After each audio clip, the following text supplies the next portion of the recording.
Hello everyone, this is Anjali और स्वागत है आपका मेरे चैनल लर्न विद अंजलि में। इस वीडियो में हम डिस्कस करेंगे इलेक्ट्रॉन माइक्रोस्कोपी के बारे में and different other methods of microscopy. So इससे प्रीवियस वीडियो में हमने पढ़ा था लाइट माइक्रोस्कोपी के बारे में, जहाँ पे हमने ऑप्टिकल माइक्रोस्कोपी जिसको लाइट माइक्रोस्कोपी कहा था। So they are different classification of microscopic method, जैसे कि ऑप्टिकल है, इलेक्ट्रॉन है, स्कैनिंग प्रोब है, फ्लोरोसेंस है। तो ये डिफरेंट डिफरेंट बेसिस पे कैटेगराइज हुए हैं। ऑप्टिकल में क्या होता है, लाइट का यूज किया जाता है, विजिबल लाइट का। इलेक्ट्रॉन में इलेक्ट्रॉन बीम का यूज किया जाता है। स्कैनिंग प्रोब में जो है फिजिकल प्रोब का यूज किया जाता है। और फ्लोरोसेंस बेस में फ्लोरोसेंट लाइट या फिर फ्लोरोफोर्स का यूज किया जाता है। इस बेसिस पे ये कैटेगराइज हुए हैं। तो अभी के लिए हम इनके बारे में एक बैकग्राउंड इन्फॉर्मेशन या एक इंट्रोडक्टरी इन्फॉर्मेशन पढ़ेंगे। डिटेल में हम सारी चीज़ों को आगे डिस्कस करेंगे। तो अभी इस वीडियो में हम इलेक्ट्रॉन माइक्रोस्कोपी के बारे में पढ़ते हैं। इसमें प्रिंसिपल यूज होता है कि यहाँ पे इलेक्ट्रॉन बीम यूज की जाती है इंस्टेड ऑफ लाइट। जैसे ऑप्टिकल माइक्रोस्कोपी या लाइट माइक्रोस्कोपी में विजिबल लाइट यूज की जा रही थी, ताकि हम नैनो और माइक्रो रेंज की जो चीज़ें हैं उनको मैक्रो लेवल पे या बड़े लेवल पे देख सकें, या हम उनको आराम से देख सकें, like without any strain on are आई, हम उनको आराम से देख सके। तो उसके लिए हमें माइक्रोस्कोप की ज़रूरत पड़ेगी। तो विजिबल लाइट जो है यूज़ हो रही थी लाइट माइक्रोस्कोपी में।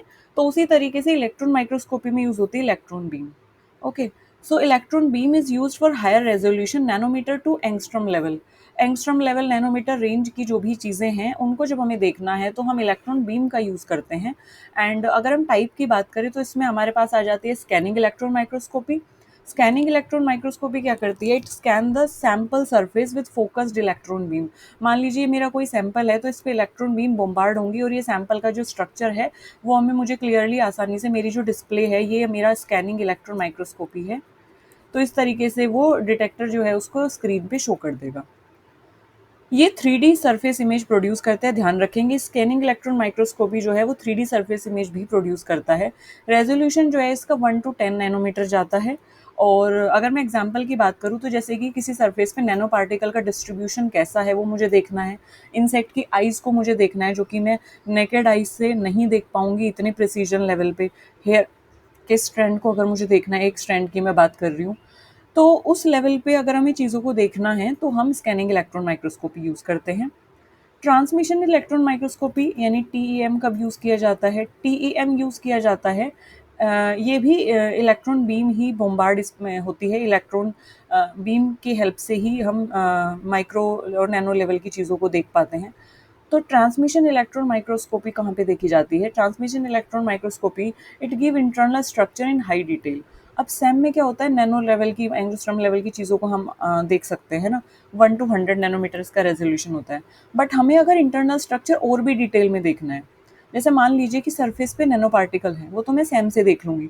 बट मुझे और भी इंटरनल स्ट्रक्चर उनका देखना है कि नैनो पार्टिकल का भी इंटरनल स्ट्रक्चर कैसा है, ठीक है, क्रॉस सेक्शन कैसा है नैनो मटेरियल का।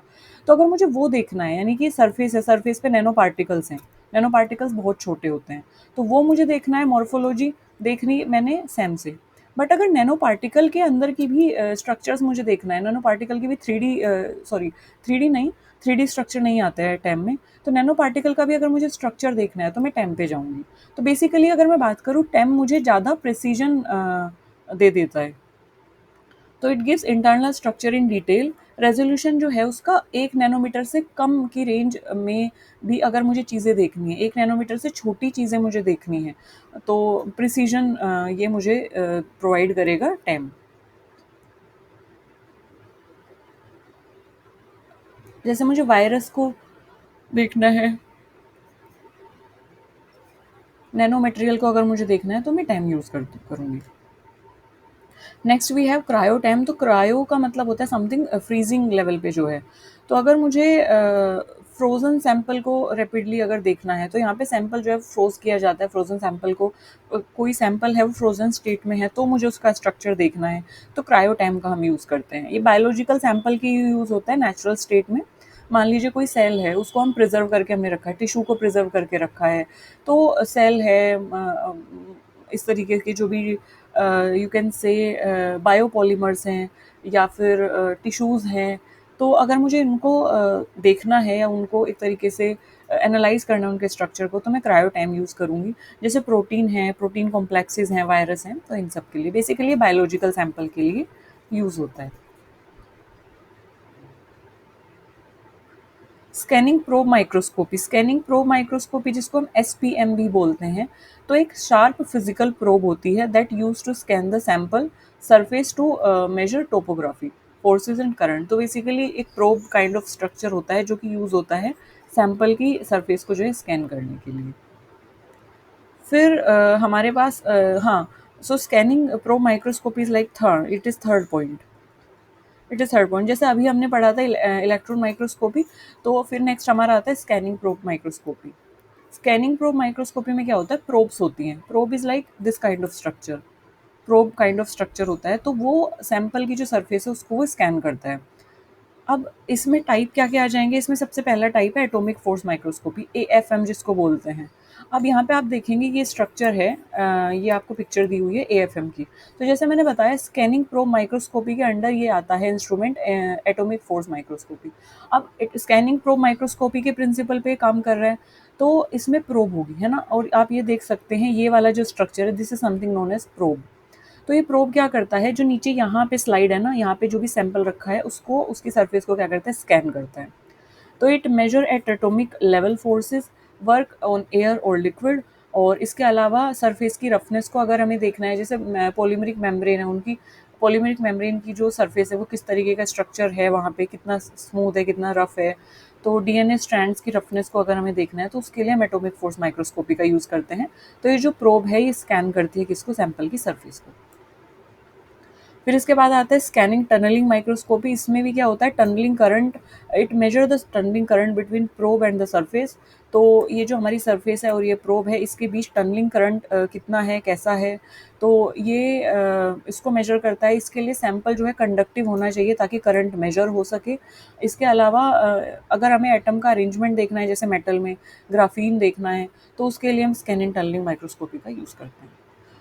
फिर आता है हमारे पास कॉन्फोकल लेज़र स्कैनिंग माइक्रोस्कोपी। तो इसका प्रिंसिपल ये है कि it use laser to scan sample point by point, it build 3D image. तो ये क्या करता है, लेज़र एक तरीके से यूज़ करता है to scan the sample point by point.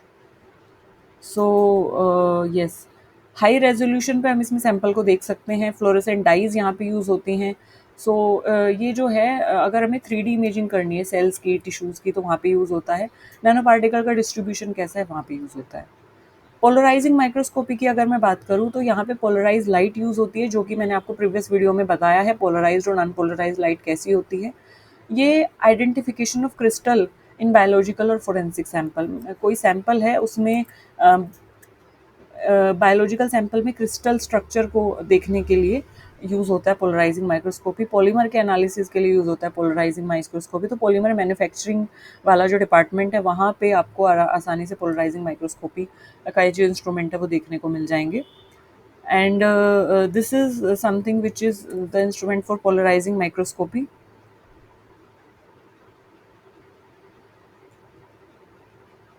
Next we have, यहाँ पे एक टेबल है जिसमें मैंने सम अप किया है कि टाइप्स ऑफ माइक्रोस्कोपी कहाँ पे वो यूज़ होती है और उनके एप्लीकेशंस क्या हैं। तो इससे एक आपको रफ आइडिया लग जाएगा कि हम कहाँ-कहाँ पे कौन-कौन सी माइक्रोस्कोपी किस-किस तरीके से यूज़ कर रहे हैं। तो सबसे पहला जैसे bright field microscopy, dark field microscopy है, या ये जो भी माइक्रोस्कोपी है सब ऑप्टिकल माइक्रोस्कोपी के अंडर में आती है। तो ये हमें जो बायोटेक्नोलॉजी के स्टूडेंट्स होते हैं या बायोलॉजी के, माइक्रोबायोलॉजी के स्टूडेंट होते हैं, वो उनको यूज़ करते हैं। तो basically biology, pathology, microbiology, forensics, cell biology, immunology, cell bio. तो बेसिकली बायोलॉजी से रिलेटेड जो भी सैंपल्स हैं, बायोटेक्नोलॉजी से रिलेटेड जो भी सैंपल्स हैं, बायोलॉजिकल सैंपल्स के लिए हमारा ये ऑप्टिकल माइक्रोस्कोपी या फिर आप बोल सकते हैं लाइट माइक्रोस्कोपी यूज़ होती है। आपने देखा होगा 12th क्लास में, 10th क्लास में आपके स्कूल में होता था माइक्रोस्कोप। माइक्रोस्कोप जो है वो विजिबल लाइट जब उस पे पड़ती थी तो वो चीज़ों को लाइक एक मैग्नीफाई करके दिखाता था। तो इट यूज़ विजिबल लाइट। तो वो जो ऑप्टिकल माइक्रोस्कोपी है वो बायोलॉजिकल सैंपल्स के लिए मेनली यूज़ की जाती है।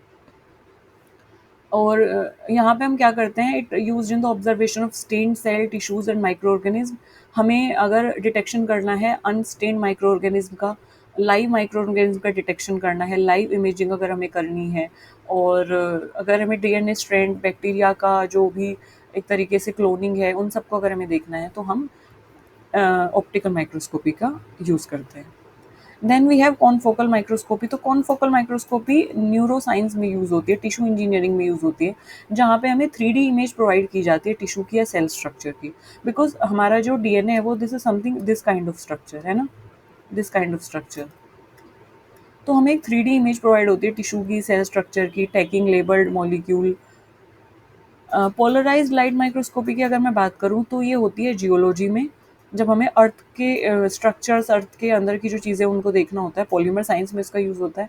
अगर हमें क्रिस्टल्स देखने हैं, अगर हमें बायफ्रिजमेंट देखना है मिनरल्स का, तो हम पोलराइज्ड लाइट माइक्रोस्कोपी यूज़ करते हैं। स्कैनिंग इलेक्ट्रॉन माइक्रोस्कोपी यूज़ होती है मटेरियल साइंस में। मान लीजिए कि कोई भी मटेरियल है, उसका वो कितना एम्बेड हुआ है, कि कैसा उसका स्ट्रक्चर है, तो मटेरियल साइंस में हम यूज़ करते हैं स्कैनिंग इलेक्ट्रॉन माइक्रोस्कोपी का। तो बेसिकली ये सरफेस मॉर्फोलॉजी देखने के लिए यूज़ होता है। Micro structure analysis, fracture analysis. मान लीजिए मेरे कोई मेम्ब्रेन है, तो मेम्ब्रेन पे कोई क्रैक तो नहीं है, वॉइड्स तो नहीं है, वहाँ पे फ्लो चैनल्स कैसे हैं, है ना। मेम्ब्रेन कैन बी वाटर की हो सकती है, एयर की हो सकती है, कोई भी। माइक्रो स्ट्रक्चर कैसा है, तो मटेरियल को जब मुझे देखना है माइक्रो लेवल पे, नैनो लेवल पे, तो मैं यूज़ करती हूँ स्कैनिंग इलेक्ट्रॉन माइक्रोस्कोपी का। इसके अलावा अगर मुझे माइक्रो लेवल से नीचे जाना है, यानी कि मुझे नैनो लेवल पे चीज़ों को देखना है, नैनो लेवल के भी स्ट्रक्चर्स को अगर मुझे देखना है, ठीक है, मुझे देखना है कि नैनो पार्टिकल्स जो हैं वो दिखते कैसे हैं अंदर से। तो नैनो लेवल पे जब मैं चीज़ों को देख रही हूँ, तो मैं देखती हूँ टैम से, ट्रांसमिशन इलेक्ट्रॉन माइक्रोस्कोपी से। So it provide virus image, internal structure of cell, nano particles. So ये तो ट्रांसमिशन इलेक्ट्रॉन माइक्रोस्कोपी बेसिकली ये हमारा, जब हमें चीज़ों को और भी छोटे लेवल पे देखना होता है, वो मटेरियल साइंस में भी हो सकता है, वो आपका बायोलॉजी में भी हो सकता है। क्रायोटैम जो है स्ट्रक्चरल बायोलॉजी में यूज़ किया जाता है। प्रोटीन्स, वायरस पार्टिकल्स अगर फ्रोजन स्टेट में है ना, अगर वो अपनी फ्रोजन स्टेट में है किसी जगह पे, अगर वो फ्रोजन स्टेट में है, तो वहाँ पे क्रायोटैम का हम यूज़ करते हैं।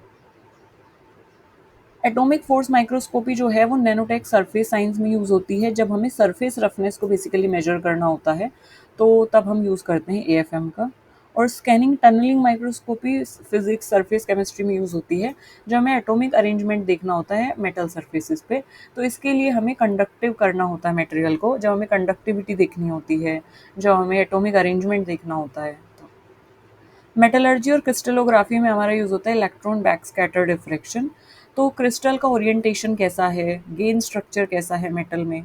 डिजिटल माइक्रोस्कोपी यूज़ होती है क्वालिटी कंट्रोल में, इंडस्ट्री में। हाई रेजोल्यूशन इमेजिंग हम लेते हैं सॉफ्टवेयर एनालिसिस से for the detect and documentation, detection के लिए, डॉक्यूमेंटेशन के लिए हाई रेजोल्यूशन इमेजिंग जब हम लेते हैं, तो डिजिटल माइक्रोस्कोपी यूज़ की जाती है।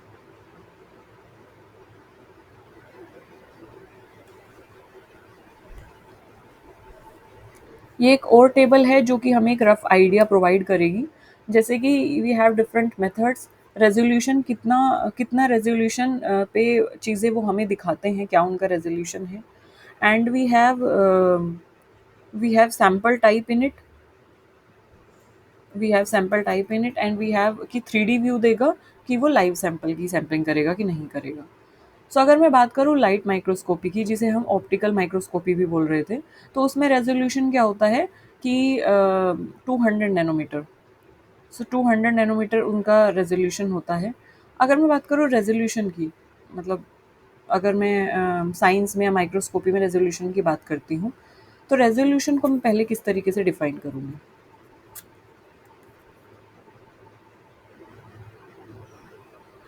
मान लीजिए कोई दो पॉइंट्स हैं और वो बहुत पास पास हैं, ठीक है। वो इतने पास हैं कि अगर मैं उसे नेकेड आइज से देखूँ तो मुझे उनका स्पेस जो है, वो उनका जो डिस्टेंस है वो दिखाई नहीं देगा, है ना। क्योंकि वो बहुत अभी नेकेड आइज से मैं बहुत बड़े लेवल पे देख रही हूँ, तो मुझे नहीं दिखाई देगा। लेकिन अगर मैं उसको एटॉमिक लेवल पे देखूँ, या अगर मैं उसको मॉलिक्यूलर लेवल पे देखूँ, या अगर मैं उसको बहुत ही प्रिसाइज लेवल पे देखूँ, एटॉमिक लेवल पे देखूँ, बहुत छोटे लेवल पे देखूँ, तो उनके बीच की जो डिस्टेंस है ना, वो भी मुझे क्या दिखाई देगी, बहुत क्लियर दिखाई देगी, ठीक है। तो जब मैं रेजोल्यूशन की बात करती हूँ, तो रेजोल्यूशन का मतलब होता है क्लियरिटी, क्लियरिटी। या फिर अगर मैं इसको दूसरे शब्दों में बोलूँ, तो कितना सूक्ष्म लेवल पे चीज़ें मुझे दिखाई दे रही हैं। तो किसी भी इंस्ट्रूमेंट की वो एबिलिटी, जैसे कि माइक्रोस्कोप या किसी भी इंस्ट्रूमेंट की एबिलिटी, जो हमें डिस्टिंग्विश कराती है कि दो क्लोज पॉइंट कितना सेपरेट हैं, या दो क्लोज पॉइंट के बीच में कितनी डिस्टेंस है, या फिर हम इसको ऐसे बोल सकते हैं कि जब हमें क्लियर चीज़ें बहुत जब हमें चीज़ों के बीच में क्लियरिटी दिखने लगे, जितना ज़्यादा क्लियर इमेज हमें होगी उसको बोला जाता है कि वो उतना ही रेज़ोल्यूशन है उस इंस्ट्रूमेंट का, ठीक है? सो जब हमें एटॉमिक लेवल पे चीज़ें प्रिसाइज़ होने लगें, क्लियर होने लगें, एटॉमिक लेवल पे वो चीज़ें हमें दिखाने लगे और बहुत ही प्रिसीजन के साथ दिखाने लगे, तो उसको बोलते हैं कि वो इंस्ट्रूमेंट उतना ही रेज़ोल्यूशन वाला है, ठीक है? अब जैसे मैं बात कर रही हूँ सैम की, तो सैम क्या कर रहे हैं, सैम मॉर्फोलॉजी को देखने के लिए यूज़ हो रहा है, पॉलीमेरिक मेम्ब्रेन की मान लीजिए। लेकिन उसके ऊपर जो नैनो पार्टिकल है वो हमें दिख रहा है कि नैनो पार्टिकल्स हैं। बट नैनो पार्टिकल का भी स्ट्रक्चर कैसा है वो मुझे सैम से नहीं पता चल रहा, तो उसके लिए मुझे, क्योंकि सैम का प्रिसीजन उतना है ही नहीं, सैम का रेज़ोल्यूशन उतना है ही नहीं कि वो इतने माइन्यूट लेवल पे चीज़ें मुझे दिखा सके। तो फिर हम लाते हैं पिक्चर में टैम को, ठीक है? सो टैम क्या करता है, नैनोमीटर की रेंज में जो भी चीज़ें हैं उनके भी स्ट्रक्चर को दिखा देता है, नैनोमीटर की रेंज में जो चीज़ें हैं उनको भी हमें प्रिसाइजली दिखा देता है। तो ये और माइन्यूट लेवल पे काम कर रहा है टैम। सो इसलिए टैम का जो रेजोल्यूशन है वो और ज़्यादा है, ये मेरा मतलब है कहने से। सो जो जितने ज़्यादा टाइनी स्ट्रक्चर को विजिबल कराएगा, जो जितने ज़्यादा छोटे लेवल पे चीज़ों को दिखाएगा, उतना ही उसका रेजोल्यूशन क्या होगा, हाई होगा। जितना टाइनी स्ट्रक्चर को, जितना एटॉमिक लेवल के स्ट्रक्चर्स को हम देख सकते हैं किसी भी इंस्ट्रूमेंट से, उसका रेजोल्यूशन उतना ही हाई है। So that is what resolution is meant.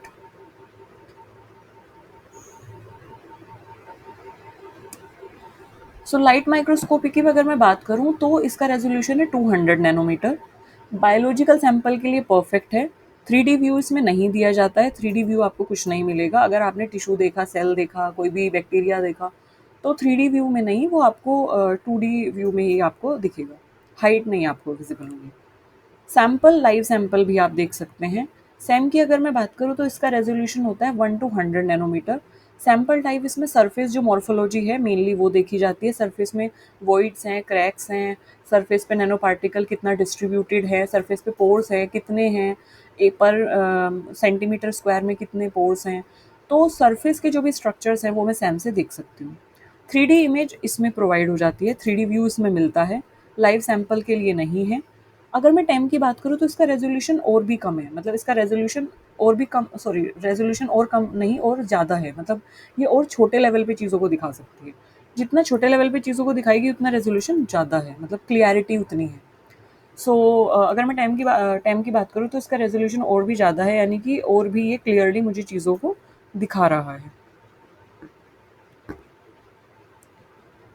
Okay, so TAM, we can see like imaging through TAM below 1 nanometre. 1 nanometre से छोटी जो भी चीज़ें हैं, नैनो पार्टिकल्स के जो भी स्ट्रक्चर है वो मैं TAM से देख सकती हूँ। बायोलॉजिकल सैंपल में अगर इंटरनल स्ट्रक्चर मुझे देखना है, नैनो रेंज में देखनी है चीज़ें, तो अगर जैसे सरफेस मुझे देखनी है तो मैं सैम यूज़ करूँगी, बट सरफेस के अंदर भी अगर मुझे स्ट्रक्चर्स देखने हैं तो मैं टैम यूज़ करूँगी। 3D इमेजिंग इसमें नहीं मिलती है, ये ध्यान रखेंगे, लाइव सैंपल के लिए नहीं है। एटॉमिक फोर्स माइक्रोस्कोपी भी एटॉमिक लेवल पे चीज़ें देख सकती है, मतलब रेजोल्यूशन उसका भी काफ़ी हाई है। सरफेस का रफनेस और सॉफ्टनेस उससे हमें पता चलता है। जैसे अगर कोई भी सरफेस स्मूथ होगी तो मोर और लेस वो मोर ऑफ सॉफ्ट होगी, अगर वो रफ है तो मतलब वो हार्ड होगी। तो सरफेस की रफनेस और हार्डनेस या फिर सॉफ्टनेस या एक तरीके से क्लियरिटी इससे हमें पता चलती है। 3D इमेज इसमें हमें मिल जाता है और लाइव सैंपल्स के लिए भी है। कॉनफोकल जो है इसका रेजोल्यूशन बेसिकली कम ही है, 200 नैनोमीटर अराउंड इसका रेजोल्यूशन है, बायोलॉजिकल सैंपल के लिए यूज़ होता है। 3D इमेजिंग इसमें प्रोवाइड होती है और लाइव सैंपल के लिए भी है। So this is all about in this video.